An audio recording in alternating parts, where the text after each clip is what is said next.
Hello and welcome to State of the Union. I'm Stefan Grobe in Brussels. For the first time since the beginning of the pandemic, European leaders gathered for in-person meetings in the European capital. They were wearing masks and practiced social distancing as much as possible. The message to the public was, we're not going back to normal yet, but we're accepting the new normal. Foreign ministers picked up some hot-button issues like relations with Turkey. There is the long-standing conflict over Turkey's drilling activity off the coast of Cyprus, Turkey's meddling in the EU's Libya policy, and, most recently, Ankara's decision to turn the Hagia Sophia back into a mosque. Things don't look good. A consensus among member states that the European Union-Turkey relations are currently under continuous strain.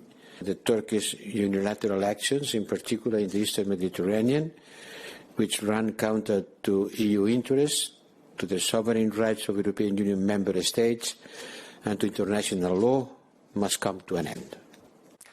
At the same time, the foreign ministers expressed their willingness to improve relations with Turkey, a perfect carrot-and-stick approach. Such a motivational strategy could also be helpful when dealing with another troublemaker, Poland. Right-wing nationalist Andrzej Duda was re-elected as president with a razor-thin majority. He and his supporters were celebrating, but political observers struck a sour note. We were worried by instances of intolerant rhetoric of homophobic, xenophobic and anti-Semitic nature, particularly by the president's campaign and public television. Duda's win means he could continue with controversial reforms of the judicial system, which has set the country on a collision course with Brussels. Whether that collision course will lead to a crash remains to be seen. Change of subject. This week, the European Commission presented immediate short-term measures to strengthen EU health preparedness for future coronavirus outbreaks. That includes increased testing coverage, contact tracing and surveillance by public health bodies to map clusters of new infections. In the meantime, a group of international scientists came up with a critical analysis of the global coronavirus response while urging a more fact-based approach. They advocate a way out of the crisis that does not necessarily focus on social distancing and vaccines. Let's go to Silicon Valley now, where I'm joined by Dr. Martin Zizi, a molecular biophysicist, former top public health official in Belgium and UN bioweapon inspector. He currently leads a scientific startup in California. Welcome to the program. Thank you for having me.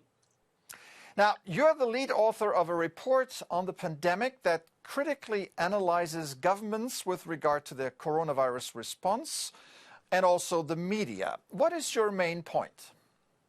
The main point is that I feel the population, all population are taken hostages between denial, this is nothing, and between an overreaction, this is the end of the time, this is like Ebola. When you have a virus, let's say an ailment like the flu, or even worse, whatever, the virus never kills you. What happens is that you can get bacteria, because bacteria try to take advantage of viral infection. You go to see a doctor, you treat it, and then you get over it. But in this case, because of the false dialectic between these two extremes, a lot of people, they stay home, they're not seeing their doctor timely enough, they're not treated. And then they go to see the doctor at a late stage when it's harder to treat and when you have increased morbidity and mortality.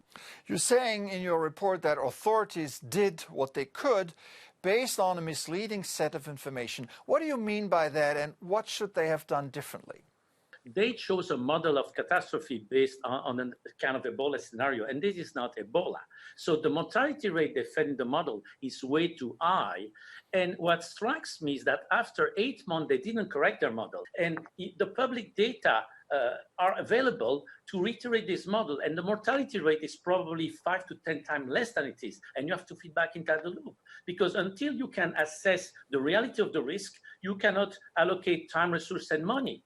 Now, there's a global race going on for the development of a vaccine. You write that waiting for a vaccine might not be a good option. Why is that?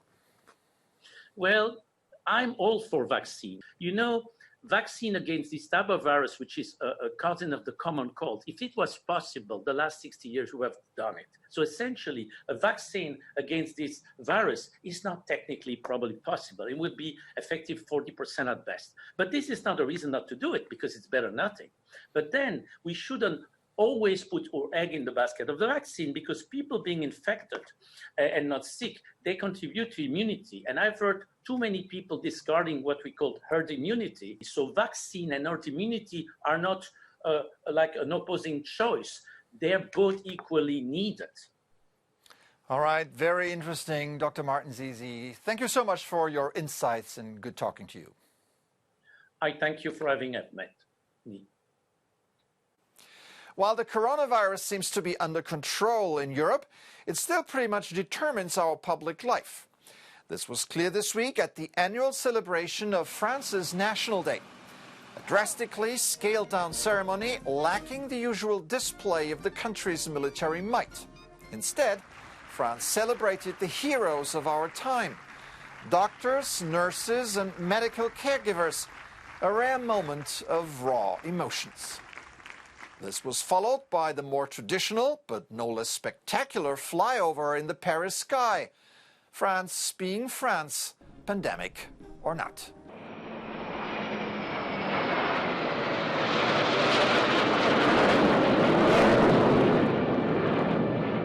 That does it for us today. I'm Stefan Grobe. Thank you for watching. See you next week.